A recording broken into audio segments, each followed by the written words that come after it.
أعوذ بالله من الشيطان الرجيم بسم الله الرحمن الرحيم ومن يكسب خطيئة أو إثما ثم يرم به بريئا فقد احتمل بهتانا وإثما مبينا۔ اور جو شخص کسی خطا یا گناہ کا ارتکاب کرے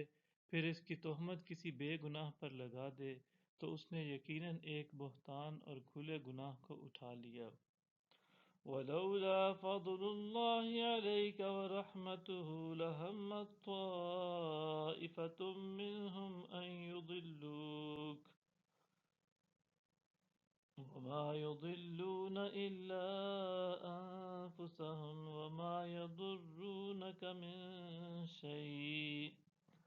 وأنزل الله عليك الكتاب والحكمة وعلمك ما لم تكن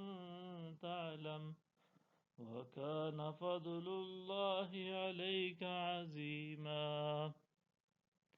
اور اگر آپ پر اللہ کا فضل اور اس کی رحمت نہ ہوتی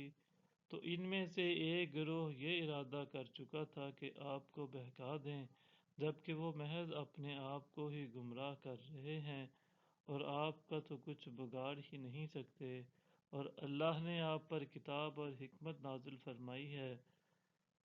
اور اس نے آپ کو وہ سب علم عطا کر دیا ہے جو آپ نہیں جانتے تھے، اور آپ پر اللہ کا بہت بڑا فضل ہے۔ لا خیر فی کثیر من نجواہم الا من امر بصدقۃ او معروف او اصلاح بین الناس ومن يفعل ذلك ابتغاء مرضات الله فسوف نؤتيه أجرا عظيما۔ ان کے اکثر خفیہ مشوروں میں کوئی بھلائی نہیں سوائے